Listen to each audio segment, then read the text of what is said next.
বাংলাদেশের মুক্তিযুদ্ধের ইতিহাসে এমন কিছু প্রশ্ন রয়েছে যেগুলো আজও বিতর্কের কেন্দ্রবিন্দু। এর মধ্যে অন্যতম হল বাংলাদেশের স্বাধীনতার প্রকৃত ঘোষক কে। এই নিয়ে বিগত ফ্যাসিস্ট সরকার এক ধূম্রজাল তৈরি করে রেখেছে পরিকল্পিতভাবে। আসল সত্যটি কি?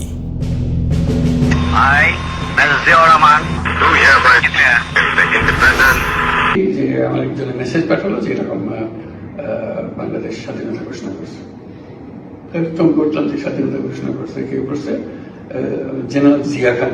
আসসালামু আলাইকুম প্রিয় দর্শক শ্রোতা, জিয়াউর রহমানকে নিয়ে এবার ডক্টর ইউনূস যে কথা বললেন, সাবেক রাষ্ট্রপতি জিয়াউর রহমানের জানাজায় লক্ষ লক্ষ মানুষ হয়েছিল, কিন্তু শেখ মুজিবুরের জানাজায় মানুষ খুঁজে পাওয়া যায়নি। এ কথাটি মানুষ কেন বলে? জিয়াউর রহমান এর ভাঙ্গা সুটকেসের কথা আমরা সবাই জানি। জিয়াউর রহমানের রাজনীতি ছিল স্বচ্ছ রাজনীতি, অনেকে এও বলে থাকেন। কিন্তু এবার ডক্টর ইউনূস জিয়াউর রহমানকে নিয়ে কি বললেন, চলুন ভিডিওতে বিস্তারিত দেখে আসি।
বাংলাদেশের মুক্তিযুদ্ধের ইতিহাসে এমন কিছু প্রশ্ন রয়েছে যেগুলো আজও বিতর্কের কেন্দ্রবিন্দু।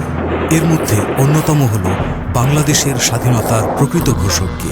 এই নিয়ে বিগত ফ্যাসিস্ট সরকার এক ধূম্রজাল তৈরি করে রেখেছে পরিকল্পিতভাবে। আসল সত্যটি কি?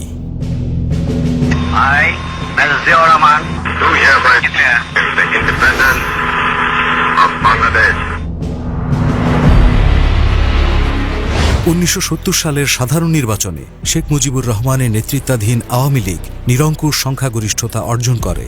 পূর্ব পাকিস্তানের জনগণ প্রথমবারের মতো আশার আলো দেখতে পায়, কিন্তু পশ্চিম পাকিস্তানের শাসক গোষ্ঠী ক্ষমতা হস্তান্তরে অস্বীকৃতি জানালে পূর্ব পাকিস্তান তথা বাংলাদেশের জনগণ ক্ষোভে ফেটে পড়ে।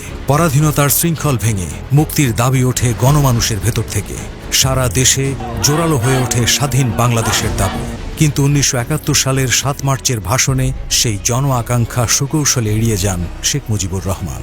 7ই মার্চের যে বক্তৃতা করেছিলেন, এইটাকে অনেক লম্বা চওড়া করে তার গুণকীর্তন করা হয়।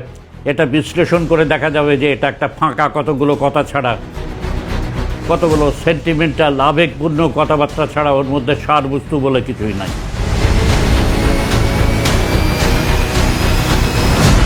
25 মার্চ রাতের অন্ধকারে পাকিস্তানি সেনাবাহিনী নিরস্ত্র ঘুমন্ত বাঙালিদের ওপর ঝাঁপিয়ে পড়ে।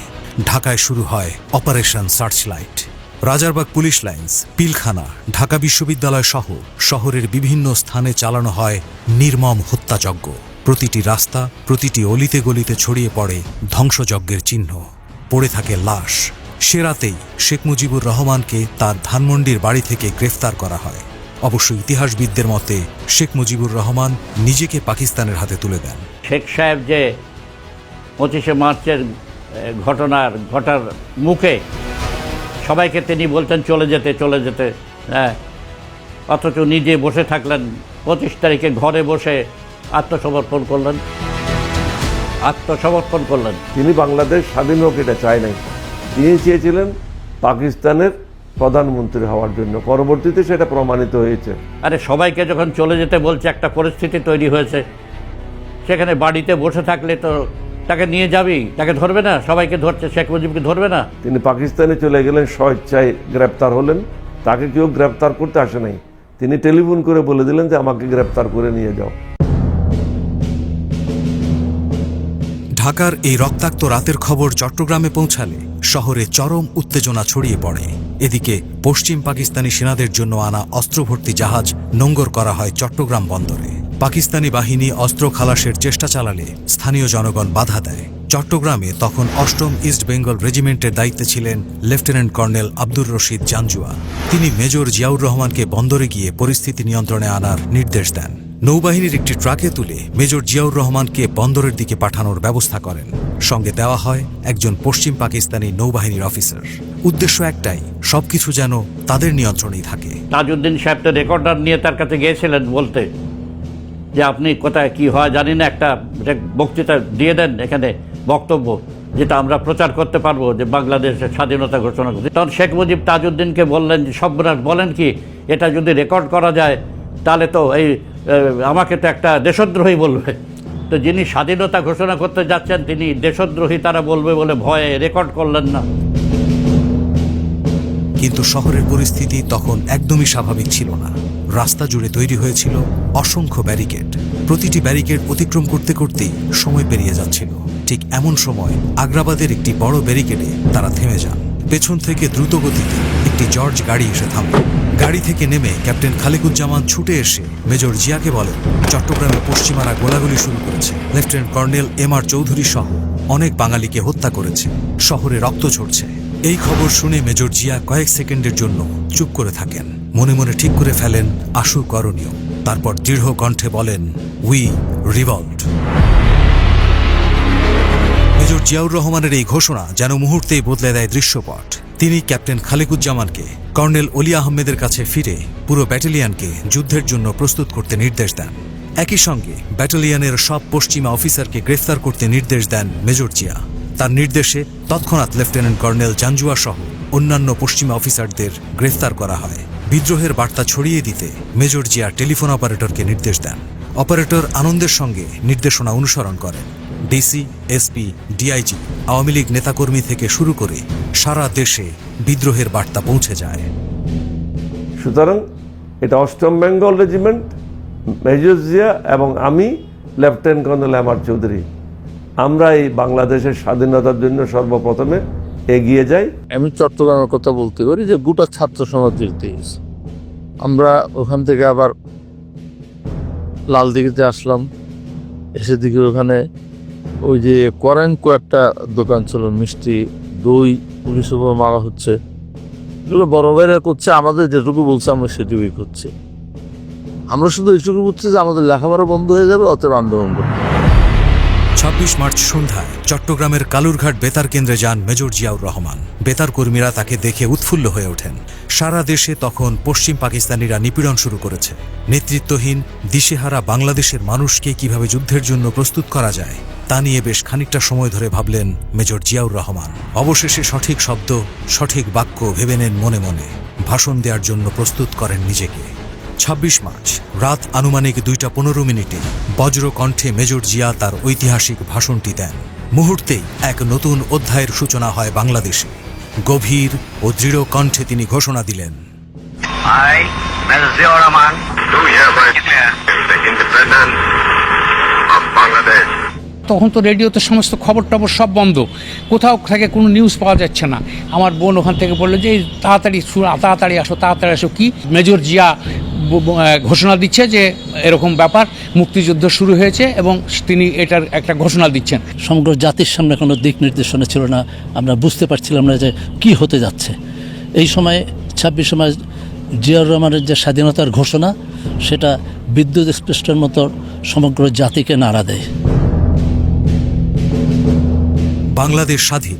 মেজর জিয়ার এই ঘোষণা শুধুমাত্র চট্টগ্রামে সীমাবদ্ধ থাকেনি, এটি সারা বাংলাদেশে বিদ্যুতের গতিতে ছড়িয়ে পড়ে। বিশ্বমঞ্চেও এর প্রতিধ্বনি শোনা যায়। জাপানি জাহাজে রেডিও রিল ব্যবহার করে বিদ্রোহের খবর নিশ্চিত করা হয়। দেশের প্রতিটি কোণায় সাধারণ মানুষ, সৈনিক এবং রাজনৈতিক নেতাকর্মীরা এই ঘোষণাকে মুক্তিযুদ্ধের আনুষ্ঠানিক ঘোষণা হিসেবে গ্রহণ করে। of Bangladesh. এবং 26শে মার্চে আমাদের এই দেশের তরুণ যুবকেরা, তখন আমরা ওনার ভাষণের পর আমরা লাফিয়ে পড়ি। এবং সাধারণ মানুষের মনে তখন একটা রক্তের হিট আর কি, মানে তখন আর কি তোর জোরে আর কি মুক্তিযুদ্ধে মানুষ এমনকি শুধু খালি আমরাই সাধারণ পাবলিক না, এর সাথে সাথে কিন্তু সেনাবাহিনীর লোক, পুলিশ, বিডিআর, ইপিআর যারাই তখন আর কি ছিল, তারা সবাই আর কি উজ্জীবিত হয়ে এবং বাংলার মানুষ, সাধারণ পাবলিক, ছাত্র জনতা সবাই কিন্তু একসাথে মিলিয়ে দেয় এই স্বাধীনতা সংগ্রামে কিন্তু অংশগ্রহণ করছে। পুরো জাতিকে ঐক্যবদ্ধভাবে ঘুরে দাঁড়ানোর মন্ত্র হিসেবে কাজ করেছে মেজর জিয়ার এই স্বাধীনতার ঘোষণা।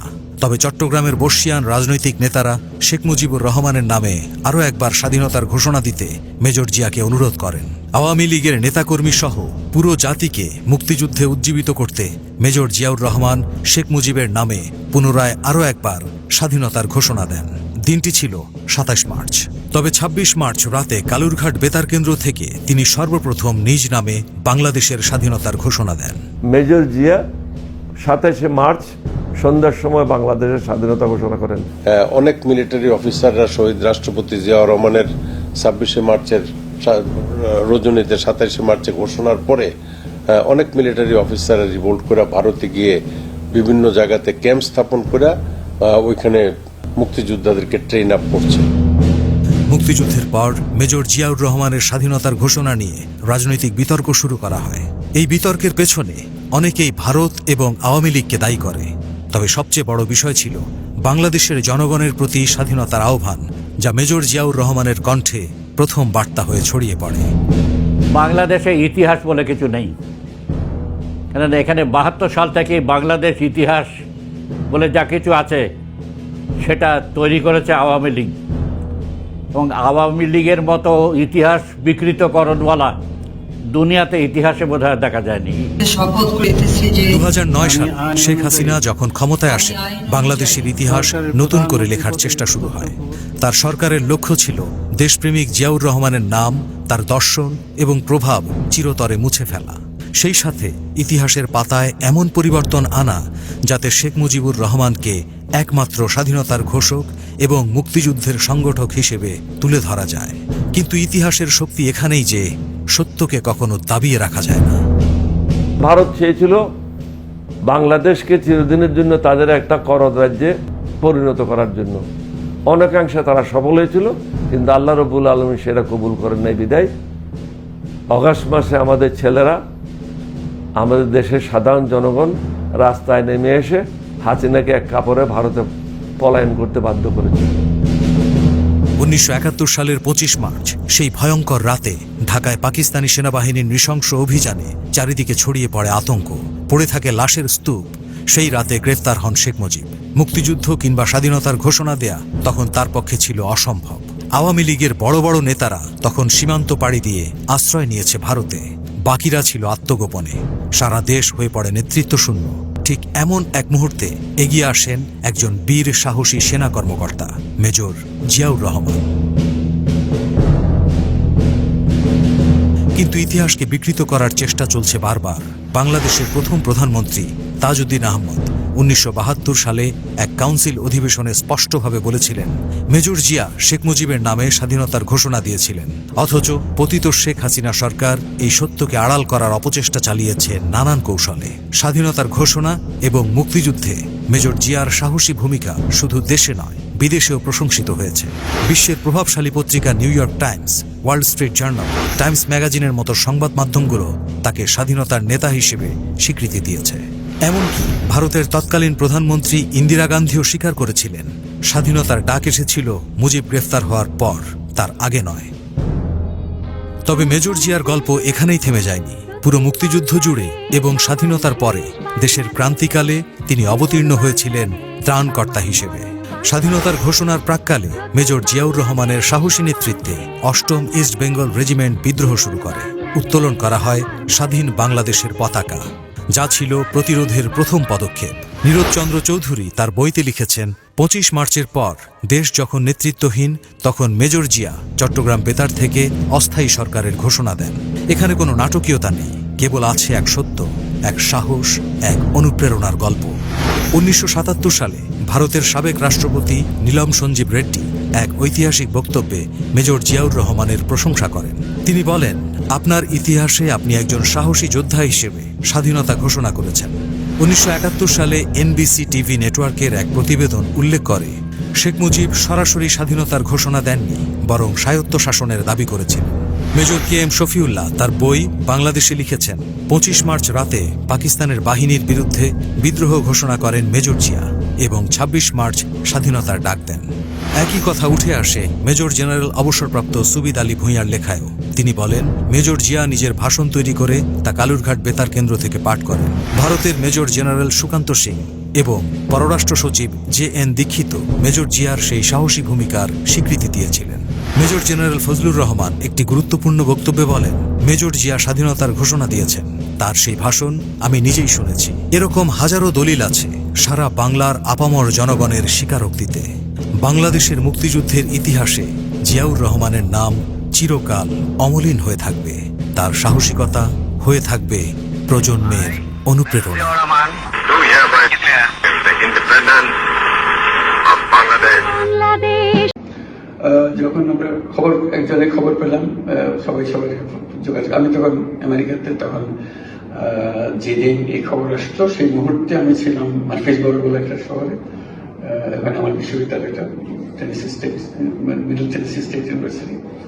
আর থাকি আমি নেক্সট বড় শহর, রাজধানী শহর, স্টেটের রাজধানী ন্যাশভিলে। তো ন্যাশভিলে বলে আমার বন্ধু বান্ধবরা যারা বাঙালি যারা আছে, তো এই খবরটা পেয়ে যে আমার একজনে মেসেজ পাঠালো যে এরকম বাংলাদেশ স্বাধীনতা ঘোষণা করছে। একদম করতাম যে স্বাধীনতা ঘোষণা করছে, কেউ করছে জেনারেল জিয়া খান স্বাধীনতা ঘোষণা করছে, জিয়া খান কি স্বাধীনতা ঘোষণা করছে। এটাই শুধু শুনলাম। শুনে আমি সব ছেড়ে দিয়ে আমি আসতেছি, আপনারা সমগ্র বাড়িতে আসেন, জিল্লুর রহমান বলে আমার ঘনিষ্ঠ বন্ধু, তার বাড়িতে আসেন, আমরা সবাই এখানে গেছি। আমার মোট ৬জন, সারা দেশবিদ জুড়ে আমরা লোক হলাম, বাঙালি হলো ৬জন, আমরা একত্র হলাম সেখানে। এখন আমরা দেশ স্বাধীনতা ঘোষণা হয়ে গেছে, এখন আমাদের পরিষ্কার করে ফেলতে হবে আমরা দেশের পক্ষে আছি। এবং